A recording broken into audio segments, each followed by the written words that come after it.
Hello children, and welcome back to another class of computer education. Do you remember our last class? We had spoken about the parts of the computer. Today we will learn some more about computers.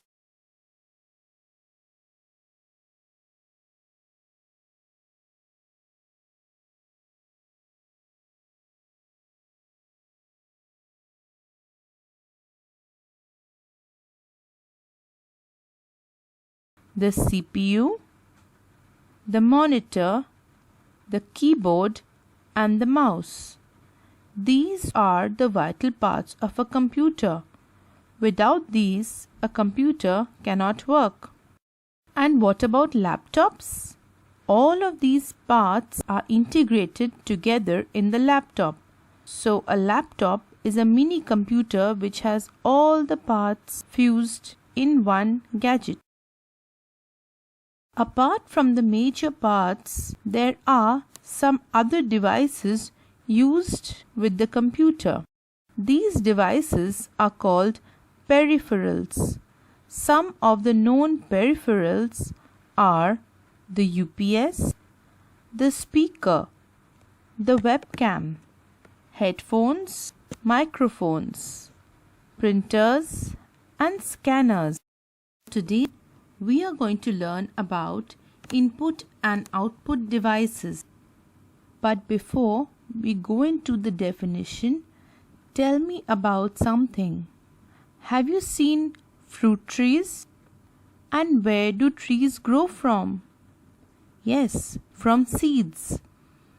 Now, while the tree is growing from a seed, what does it need?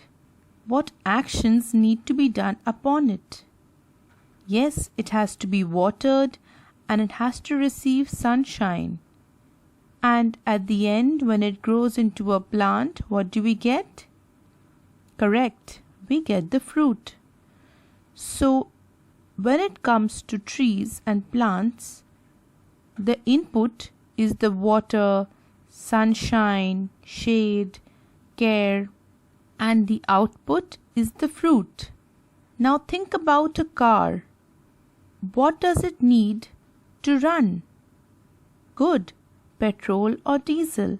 So these are the inputs and the output is the car working.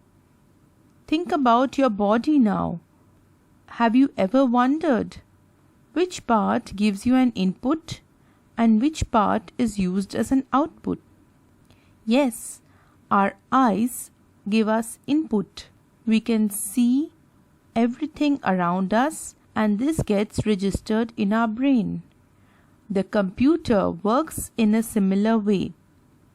An input device is something you connect to a computer that sends information into the computer.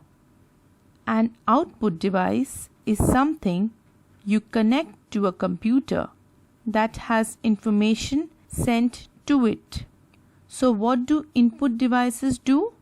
Input devices help you to give a command to the computer, and output devices help you to receive some information from the computer. Now let us go back to the parts of the computer and see which ones are input and which ones are output devices. The first part we will speak about is the monitor. What do you think? Is it an input device or an output device? What do you do with the monitor? Do you give some information to the monitor or do you get some information out from it? Right. We look into the screen and we get information from the monitor. So this is an output device. Let's see the next part. What about a keyboard? Do you think it is an input or an output device? How will we know which one is it? Let us see it this way. When we type something on the keyboard, we get an output on the monitor. What does this make the keyboard then?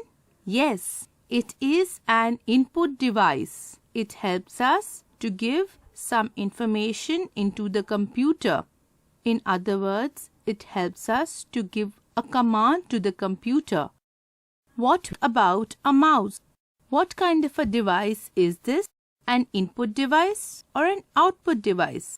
Does the mouse not work like the keyboard? Do you not give commands to the computer using the mouse? Yes. Then the mouse also is an input device. It helps us to give commands to the computer. Let us now consider the speakers. What kind of a device would the speakers be? Are speakers an input device or an output device? What do speakers do? Speakers help us to listen to sounds given out by the computer. These can be songs or videos which we play. We listen to audio given out from the computer with the help of speakers. I think I have already given out the answer. It is an output device. Let us move to the next device then. Do you remember what this device was? Yes, it is a webcam. And why do we need webcams? You have been doing online classes all these days, and in order to show your face, you need a webcam. So what does a webcam do? It captures your image and puts it into the computer so that the person on the other side can see your face. So what would that make a webcam? An input device or an output device? Yes, it is an input device because information is being sent to the computer through the webcam. All of you have used printed sheets at some point of time. Some of you also have printers at home. You might have taken out printouts of your projects as well. How do you do that? With the help of printers. What do the printers do?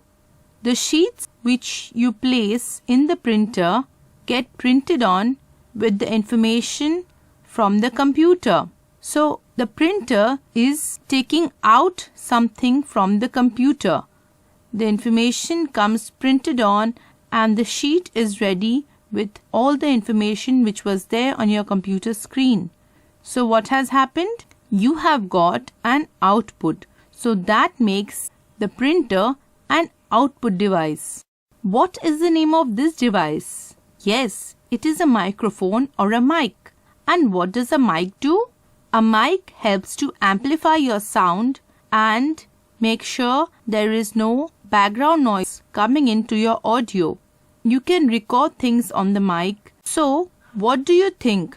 What kind of a device is the mic? Is it an input device or an output device? Since our voice gets recorded via the mic into the computer, it is an input device. Do you remember this device from our last class on parts of the computers? It is a scanner. And why do we need scanners? We can take some of the information which we have on paper and scan it and then put it into the computer. So what are we doing? We are giving something to the computer, and this would make the scanner an input device because we are giving some information to the computer. Children, this is quite an uncommon part, isn't it? We do not see joysticks with all the computers in the computer lab or even the ones which you have at home. It is a special part which you attach in case you are playing games. So, what do you think? What kind of a device is the joystick? Do you receive something from the computer through the joystick, or do you give something to the computer through the joystick? Yes, we give commands. It helps us to move things on our computer screen. So, what kind of a device is this? Yes, it is an input device. I want you to think about the following questions. Which part of the computer do you think works as both input and output device? Next, which part of your body works as an output device? Let us now consider the following. If you are watching something on your computer and your monitor is switched off, will you be able to see it? No, you cannot, because the output process is not happening. And what about if you are playing some game on the computer but your keyboard or your joystick is not attached? Do you think you will be able to give commands to the computer? No, because there is no proper input device, you will not be able to play your game or give commands to the computer. I want you to observe all the different parts in your own computers at home and identify the different input and output devices. I know that you are becoming better and better at doing mathematical sums. So here is a problem for you. You will do the following sums in steps. Step 1, which is firstly, you will find the sum of all the input devices on your computer. Then you will find all the output devices on your computer and add them up. Finally, you will find the difference between the two. Which of the devices did you find are more in number? Are they the input devices or output devices on your computer? Think and answer. Are traffic signals input or output devices? Learning outcomes. By the end of this lesson, the students were able to identify and name the primary and peripheral parts of a computer, sort and differentiate between input and output devices, compare the parts of the computer with those of their own body, count the input devices and output devices in their own homes, and calculate the difference between the sum of the two. Analyze and discover which part of the computer works as both input and output device. And finally, apply their knowledge of input and output to other devices like the traffic signal. With that, we come to the end of our computer lesson. Keep revising and practicing your skills. Take care, children.